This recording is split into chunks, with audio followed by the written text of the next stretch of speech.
let's try to imagine what would happen if the sun suddenly turned into several small stars. Oh, we're going to need a very detailed simulation. No, probably even a dozen simulations to make this thing work, because otherwise, we'd only have a few options. Option 1. We divide the sun into 5 to 10 tiny suns. Now we'll scatter these guys not far from each other. They'll destroy our system in a couple of hours. Yeah. All star systems, including ours, are in constant motion across the universe, so they'll crash into each other almost immediately. This collision will lead to the creation of a supernova. Our system will turn into a beautiful, colorful nebula. For us, it will happen in just a couple of minutes. We won't even have time to feel anything. And all the planets in the X solar system will immediately turn into sparkling space dust. But it's not the best option for us, right? Let's see if it can go any other way. Option 2.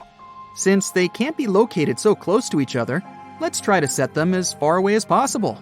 And in this case, they'll just leave. Bye-bye. Their gravitational force is too weak to hold everything together.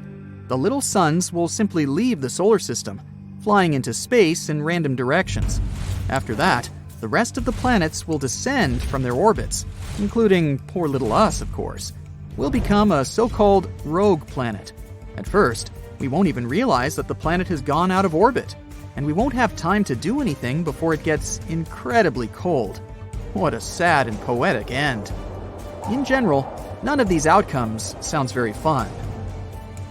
Oh, alright, we still have the last option. Our main problem is that we make each of these little stars the same mass. But just take a look at all these multi-star systems that we've already discovered. You'll see that none of them look like a bunch of glowing balls together. Instead, there are a couple of large stars there, and the rest, the small ones, are orbiting around them. So how about 2 large stars and 2 small ones? What will the Earth look like then? Well, its orbit will become terribly unstable. We'll shake back and forth. Wouldn't recommend it, honestly. We know what this can lead to because, and that's just crazy, this has already happened to us once. Yes, about 70,000 years ago, a lone star visited our solar system. It was a red dwarf called Scholz. A red dwarf is a very small and cold star, if you count 14,000 degrees Fahrenheit as cold, of course. But it's considered the weakest and coldest type of star, so it probably didn't look that big and bright in the sky. At that time, our ancestors, Homo sapiens, were already there living their lives. And can you imagine? They saw another star in the sky approaching the sun. I wonder what that looked like. And then, Scholz bypassed the sun and flew somewhere further to surf space. You weren't expecting some kind of disaster, were you? If it had happened, you wouldn't have had a chance to watch this video right now.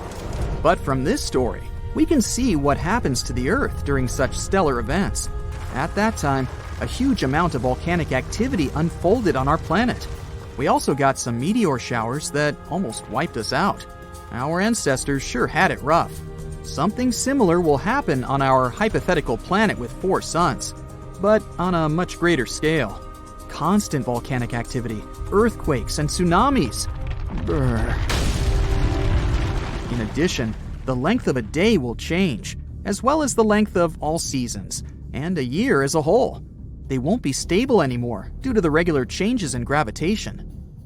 In other words, you'll never know when to expect an annual winter or hot summer. And when we are precisely in the middle between 2 stars, there won't be any nights at all. They'll illuminate both parts of our planet, and we'll have to sleep in bright sunlight. And if you think this is a bad thing, keep in mind that we'll also be attacked by much more ultraviolet rays and solar winds because of our 4 suns. Their color will also change. They'll become red dwarfs, looking distinctly orange-scarlet in the sky. We'll also get many more solar eclipses, except instead of the moon, the sun would be eclipsed by another sun. It would probably just get a little darker. To be honest, it's unlikely that anything would survive on Earth after all this. I mean, it is possible, but please run 100 simulations yourself if you want to make sure. But theoretically, We could survive in a simple binary star system, for example, in one that consists of two stars close to each other. Each of them would have to be 2 times smaller than our Sun. That would be the perfect scenario. And it's quite possible in the future. NASA is currently working on a plan to relocate our descendants to Proxima Centauri b. That's a planet near the closest star system to our Sun, Alpha Centauri.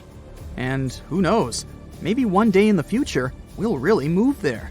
Then we'll see what it's like to live with several suns. So, what's going on with all the news about the Sun? Some say that the Sun is getting angry. Well, what does that mean exactly, and should we be concerned? Frankly, yes, we should be concerned. It's generally not a good thing to get too much sunshine. The ultraviolet component of sunlight is harmful to the skin. That's why humans have adapted a spectrum of skin pigmentation. The more sunlight there is to protect ourselves against, the more pigmentation we need. Big floppy hats and, of course, bottles of high SPF oil-free sunscreen help too, especially for fair-skinned people. But what is planet Earth going to do? First, let's get a good estimate of just how angry the Sun is likely to get. The Sun usually goes through an active-calm active cycle every 22 years, with highs and lows occurring every 11 years. Why that happens, no one knows, it just does. There's probably a reason, but scientists haven't figured it out yet. They do know that, with each cycle, the Sun reverses its magnetic poles. That in itself is pretty astounding, especially when you consider that Earth hasn't reversed its magnetic poles in the last 600,000 years. Lately, the Sun has been extremely calm, the calmest it's been in over 100 years in fact. That's unusual too. The active-calm-active cycle has turned into an active-calm-calm cycle. But that's changing, and it's why we are notifying Brightsiders about what to expect in the coming few years. The terms calm or active or angry refer to the amount of high-energy radiation that the Sun gives off. Thankfully, the amount of visible light the Sun gives off doesn't change very much. That would be a serious problem. If the Sun were to get just 6% dimmer or brighter, the Earth would either freeze or fry. Observing sunspots is the easiest way to measure how active the Sun is. The more sunspots that are visible, the more active the Sun is. A graph, known as the butterfly diagram, tracks the 11-year period of sunspot activity. The butterfly diagram shows how sunspots disappear regularly from the surface of the Sun and reappear regularly in other locations. NASA predicted that the present cycle of solar activity would be calm, like the previous one. But it's starting to look like that is not the case. Presently, we are in solar cycle number 25. That's the 25th 11-year solar cycle since 1755, when record-keeping began. This cycle of solar activity is expected to peak in 2025. The Sun has already exceeded the number of sunspots NASA had predicted. So, it doesn't look like this solar cycle is going to be a calm one. It looks like we are going to have some very active sun-blasting radiation on Earth for the next several years. In early February 2022, 40 out of 49 SpaceX communication satellites in orbit above the atmosphere were destroyed by an explosion on the Sun. High-speed electromagnetic plasma gas from the Sun, known as solar wind, caused the Earth's atmosphere to compress, and Elon Musk's satellites lost their orbital integrity and crashed back into Earth. Sunspots look like dark spots on the Sun, but they aren't dark. They're just not as bright as the surface of the Sun. To get a better idea, take a lit 25-watt light bulb and hold it in front of a lit 100-watt light bulb. The 25-watt light bulb will appear dark. That's the same way it is with sunspots. Sunspots on the surface of the Sun almost always come in pairs. This is because sunspots are magnetic storms in the plasma gas of the Sun. One sunspot will be magnetic positive, and the other sunspot will be magnetic negative. Between the two sunspots, which can be many times bigger than the Earth itself, there flows an electric current that carries a fiery arc of ionized gas with it. Solar flares are something else we should be concerned about. They are powerful electromagnetic explosions on the Sun associated with sunspots.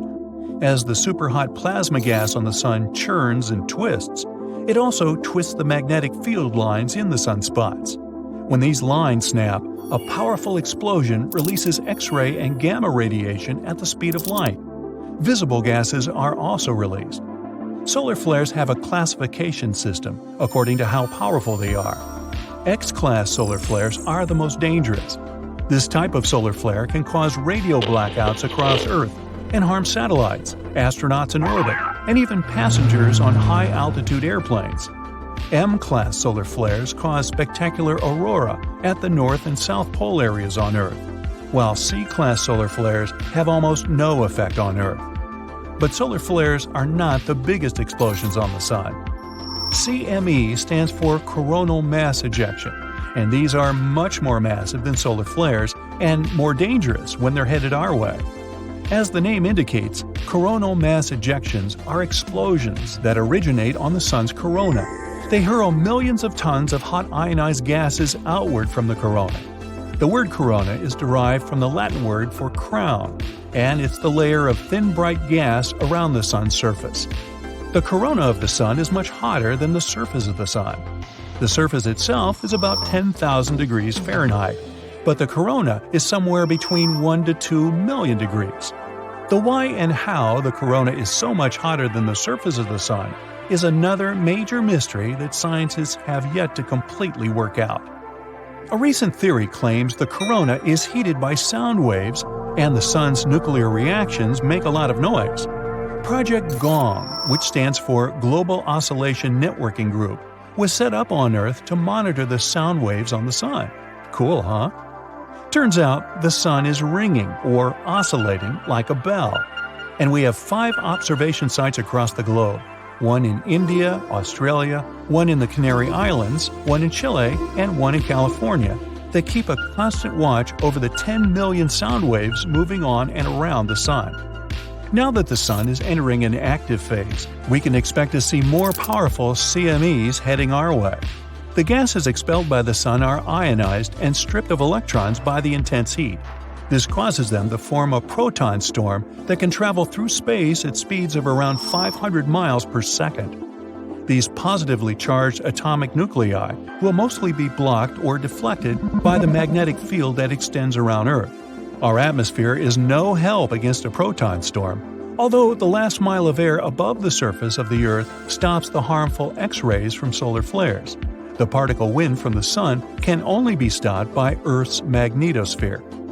We can look forward to some spectacular aurora around Earth's magnetic poles, and it's very possible that these aurora will extend down to the mid-latitudes when the Earth is moving through a coronal mass ejection. Currently, the United States has a space probe headed for the solar corona. Because the corona of the Sun extends outward for many millions of miles, the Parker Solar Probe, as it's called, is cruising 3.8 million miles from the surface of our star, or about 1/10 the distance to Mercury. The probe is experiencing temperatures of 2,400 degrees Fahrenheit, but it is also kept at perfect room temperature. A 4.5-inch thick carbon composite heat shield protects the telescopes and magnetometers in the probe that measure the intensity of the solar wind. The 5 antennae that protrude into the coronal gases are made of a niobium alloy, which can withstand the extreme temperatures of the corona. The recent double calm cycle of the Sun is a bit concerning when trying to predict how active the Sun will get this cycle. The sunspots completely disappeared for a long time from the entire surface of the Sun. It is as if the magnetic distortions we usually see on the photosphere of the Sun had collapsed into its interior. Intense magnetism is coming to the surface now and breaking through into the corona. The National Center for Atmospheric Research in Boulder, Colorado, is predicting that this solar cycle, cycle number 25, will be one of the strongest ever. The last solar cycle was very calm, with a sunspot count of only 116. The average is 170. But the prediction for this cycle is between 210 and 260 sunspots, which would be one of the strongest cycles ever. We stand to lose more satellites to a stronger solar wind. We can also expect electric grid overloads as the proton storm peaks in 2025. That means we should expect an interruption to our internet services as positively charged protons get into the wires, run into the transformers, and overload them. On March 12, 1989, a powerful CME hit Earth and created absolute havoc with our power grids. Will we experience anything of this magnitude in the near future? Well, stay sharp, Brightsiders. Venus has exceptionally high temperatures, hot enough to melt lead. It's the hottest planet in our solar system, with a high-pressure environment and super strong winds. The winds there are 50 times faster than the planet's rotation. It's getting stronger over time, and scientists don't know why. But they did find something interesting in the planet's clouds, a potential sign of decaying biological matter. Could there be life then? Not quite, since Venus has a dry, windy atmosphere and doesn't have enough water for life to develop. Rings around other planets are more common than we thought. Saturn's rings are the most famous and spectacular ones. They partially consist of reflective, sparkly water ice, and you can't see anything like that in the rest of our solar system. Jupiter, Uranus, and Neptune have ring systems too, and those most likely consist of dust and rocky particles. And not just planets. Astronomers found out rings were around one asteroid as well. Speaking of rings, why do you think that Earth doesn't have them? Gas giants have rings, while the rocky ones don't. Two theories explain how rings form. They could be the remains from the times when planets were forming. Or they could be leftover material of an impact that destroyed an unknown moon, or gravity broke apart this moon of its parent planet. It's not clear why only the gas planets have rings. They formed in the outer area of our solar system, while rocky planets only in its inner circles. May be a good clue. Maybe these inner rocky planets had just better protection from strong impacts that could have formed rings. Also, there are more moons in the outer solar system. And there are more rings there. Another thing may be that bigger planets have a bigger volume, so a ring system can remain stable there. Some theories even say that Earth used to have a ring system. A long time ago, our planet collided with a Mars-sized object, which most likely resulted in a dense ring of particles and debris. But our story was a bit different than the outer planets, and those rings probably combined and formed the Moon. Do we know the shape of the universe? Einstein had a theory of general relativity. It said that the universe could be in one of these three forms: closed like a sphere, open like a saddle, or flat like a piece of paper. Its shape determines whether it's infinite or not, and whether it will expand forever or maybe collapse at some point. The shape of the universe depends on its density and rate of expansion. One of the best ways to determine its shape is to use something called the cosmic microwave background. It's the relic afterglow, something that's left of the Big Bang. Sound waves that were moving through the universe in its early stages produced quite small spatial variations in the temperature of its faint light. The result of these studies showed that the universe probably expands in all directions, which means it's flat. How come our sun is hot while the moon is cold? The sun gives off heat because its core is extremely hot. In there, the pressure is pretty high. The hydrogen turns into helium. That's how the sun creates light and heat. The solar light and heat are enough to light up our days on Earth, as well as support life here, even though the sun is around 93 million miles away from us. The moon is not hot because it doesn't have an atmosphere, so it can't absorb sunlight as our planet does. Its surface gets very hot in the daytime, about 210 degrees Fahrenheit, but since there's no atmosphere, the temperature drops extremely during the night to negative 279 degrees Fahrenheit. The sun is hot, no doubt there, but the space around it is very cold. Heat is the energy objects store inside of it. Temperature is how we measure if something is hot or cold. So when you transfer heat to certain objects, its temperature goes up. Take it away, and the temperature goes down. You can transfer heat in three different ways: convection, conduction, and radiation. Convection works within gases and liquids, and conduction is for solids. The temperature only affects matter. Space doesn't have enough particles. It's nearly a complete vacuum, which means transferring heat is not effective. The only way to do it is through radiation. When the heat coming from the sun falls on an object in the form of radiation, the atoms that make up that object will absorb energy. This energy moves the atoms and makes them produce heat throughout this process. In space, temperatures of the objects stay the same for a long time. Cold objects stay cold, and hot ones stay hot. If you place anything outside of the Earth's atmosphere and expose it to direct sunlight, the sun will heat it to about 250 degrees Fahrenheit. Objects in outer space that surround our planet and don't receive sunlight directly are at 50 degrees Fahrenheit. The temperature is like this because there are molecules that escape our atmosphere, so the sun heats them. We used to think that water was really rare in space, but now we know there's water ice across our entire solar system. For starters, you can usually find water on asteroids and comets. It's also in craters on Mercury and the Moon that are in permanent shadows. On Mars, you'd find ice at its poles, under the surface dust and in frost. It might not be enough to support human colonies up there, but it's still something. Some other bodies in our solar system also contain ice, like the dwarf planet Ceres and one of Saturn's moons. Europa, one of Jupiter's moons, could be one of the most likely candidates we know about that could contain life. It probably has an entire ocean under its frozen and cracked surface. It could have twice as much water as all oceans on our planet together. Titan, the biggest of Saturn's moons, also has a liquid cycle, but it's not water. Its cycle moves materials between the surface and the atmosphere. At first, it sounds like the water cycle we have on Earth. But immense lakes on Titan are filled with ethane and methane. There's a chance they're over a layer of water. Neptune is about 30 times as far from the Sun as we are. Of course, it gets significantly less light and heat than Earth, but it also radiates way more heat than it's generating.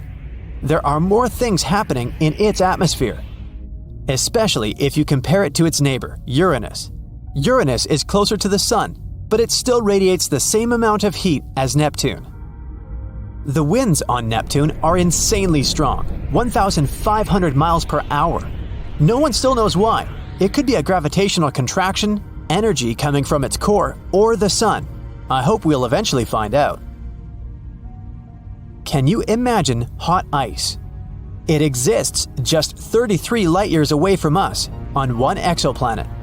This planet consists of different water elements and they form burning ice. The ice there is solid because of pressure, but the surface temperatures are extreme and go up to 570 degrees Fahrenheit. That's how the water stays super hot and comes off as steam. Picture putting ice in your coffee when you want to heat it up. When you stargaze, it's almost like you're looking into the past. Stars are really far away, and it takes longer for their light to reach our planet. So it's possible some of them have already run out of fuel and aren't alive anymore. The Pillars of Creation are a good example. This is part of a region 7,000 light-years away from us called the Eagle Nebula. These are clouds of gas and dust in the shape of pillars. Scientists first discovered it in 1995, but in reality, a supernova explosion destroyed these pillars that were at least 6,000 years ago. So, the 1995 image shows these pillars from 7,000 years ago. Mars has the biggest volcano in the solar system that we know of so far. It's bigger than the whole state of Hawaii, and 100 times larger than the biggest volcano on Earth. The red planet seems so quiet, but once upon a time, large volcanoes dominated its surface. Volcanoes on the red planet can probably grow so big because gravity there is a lot weaker than down on Earth. Also, the crust on our planet is moving all the time, and the Martian crust probably stays still.